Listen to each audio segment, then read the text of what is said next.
A long crack ran the length of my barn's old tin roof, trailing debris and splintered wood like the bite marks of some invisible beast. The ancient oak that had shaded my family's storage barn for 2 generations now lay crushed on top of it, its trunk split and roots torn up like it never belonged there in the first place. No warning, no paperwork, just a 911 call and a snap decision from the HOA that it was an eyesore. Yeah, that's how it started. They figured they could cut it down and pretend it never happened. What they didn't realize was that the tree had roots, real roots, deep and tangled into this land and our history. And you know what? That so-called abandoned barn had just become ground zero for a neighborhood drama that was about to put our quiet little street on every gossip page in the county. Let me back up a sec. I got home after 3 straight days hustling in Seattle, head still in work mode, tired but ready for a weekend at home. And the first thing that hit me wasn't the sight, but the smell. Fresh sawdust mixed with something sour and wrong. Where my great-grandfather's oak had stood guard for over 100 years now, there was nothing but a mangled trunk and a wound in the earth. That tree wasn't just a tree, it had weathered storms and droughts, shaded family barbecues, and even stood in the backdrop of my parents' wedding photos. Now it was gone. Not by time, not by weather, but by violence, like someone wanted it gone fast. My hands shook as I got out keys, hitting the concrete. The barn looked like it had been hit by a freight train roof, twisted metal, shining like broken glass. Solid old oak beams snapped like toothpicks. Inside family photos, Grandma's china, Dad's tools, all of it buried under tons of oak and sheet metal. The garage door hung twisted, Dad's old workbench and Mom's shelves for gardening and Christmas stuff flattened. This wasn't just damage, it was a full-on erasure of everything my family had built for a century.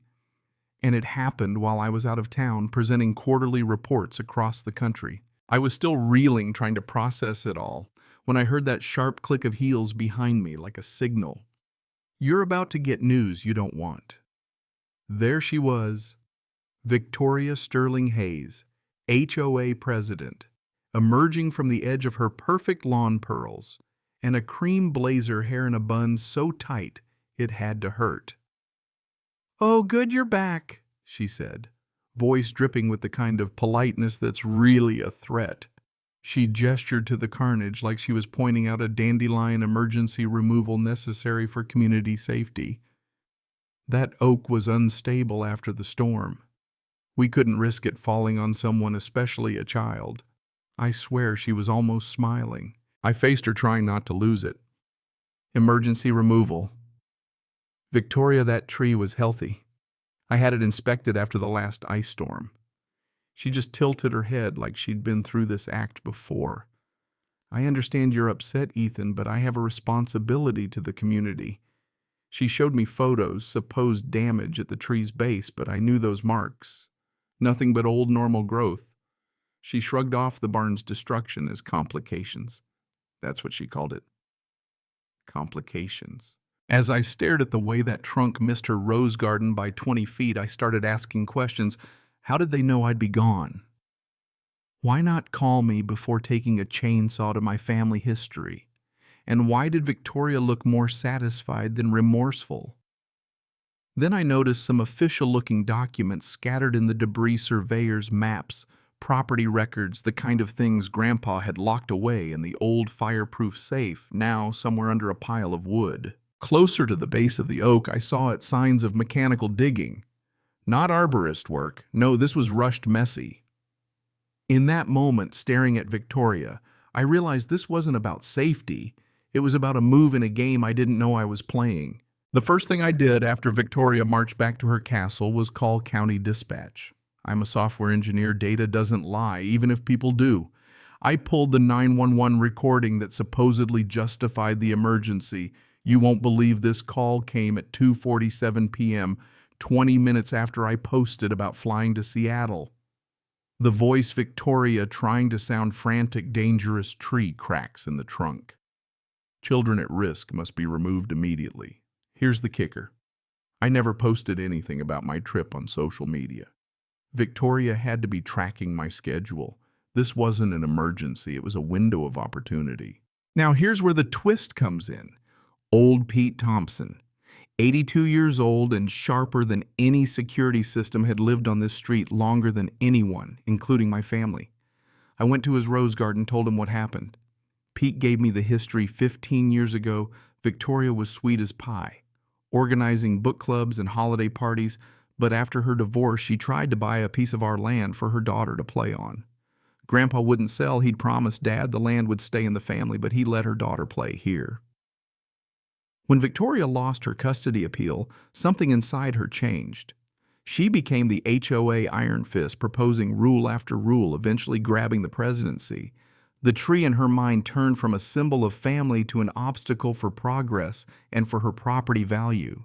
Pete told me she'd been watching everyone's routines for months, under the guise of community awareness, noting when cars disappeared, even chatting up the mail carrier about who's away. That's how she knew I'd be out of town. Suddenly it all made sense. Victoria didn't care about the tree. She wanted to remove the one thing between her and a multi-million-dollar lake view. But what she didn't know is that by destroying the barn, she'd exposed something she should have left buried. Digging through the debris, I found Grandpa's old fireproof safe, crushed but not broken.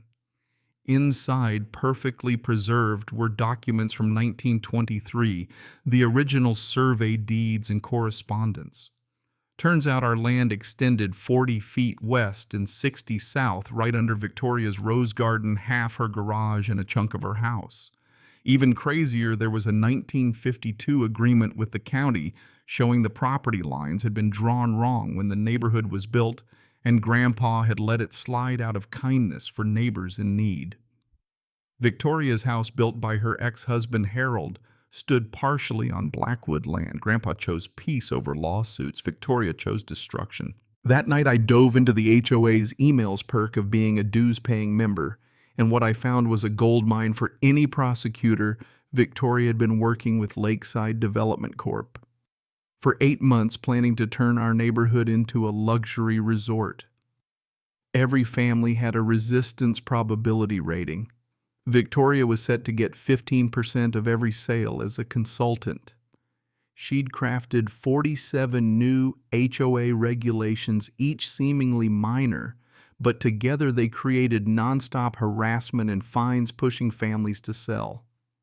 She used HOA funds to pay herself run PR campaigns and bully out legacy families like mine. I built a website and posted every document, every invoice, called it the HOA Transparency Project. Within hours, Jenny Chin, a local blogger with a huge following, was knocking at my door, camera crew in tow. We streamed the whole discovery process, found the survey grandpa's note about choosing kindness over lawsuits, and the proof of Victoria's illegal land grab. The live stream went viral, thousands watching as we laid out decades of corruption, and when Victoria tried to strike back with a crew of landscapers to wipe out the last trees on my lot, Jenny streamed that too, and viewers flooded the county hotline. Then came Victoria's next move, a lawsuit for $200,000 in damages and a demand for my removal from the HOA. But when the emergency HOA meeting came, the room was packed not with Victoria's supporters, but with her victims, people who'd been bullied, fined, harassed. My lawyer, Mac Rodriguez, distributed the documents to everyone. Jenny broadcasted live as it all came out, the illegal land deal misuse of HOA funds, and the truth that Victoria's house was built on my family's property. Victoria tried to defend herself, but finally broke, admitting, "I just wanted something beautiful for my daughter to come back to." For the first time, I saw the broken person behind the tyrant. But as the judge later said, sympathy only goes so far. Actions have consequences. 3 weeks later, the verdict: Victoria ordered to pay $15 million damages, back occupation, legal fees, punitive charges, her home put up for auction. HOA board dissolved regulations, tossed the community finally free to heal. We planted 7 new oaks where the old one stood, built a park in my family's name, and Jenny's documentary about it all went statewide. her reporting triggering countywide reforms and oversight on HOAs. Months later, a letter arrived from Victoria's daughter thanking me for choosing justice, not humiliation, and for understanding her mother's pain. As I stood under the shade of new oaks, I realized justice doesn't always mean revenge. It means restoration. Victoria tried to erase my family's legacy and build her own, but in the end it was kindness and truth that rebuilt this place stronger than before. So do you think Victoria deserved what happened, or was it all too harsh? What's more important, legacy or progress, rules or compassion? Drop your thoughts below. Share this story and let's start a real conversation about what it means to fight for your community. Because sometimes the people who seem powerless are the ones who change everything. If you care about justice, legacy, or just love a good underdog story, hit that like button, subscribe, and stay tuned because more true stories like this are on the way.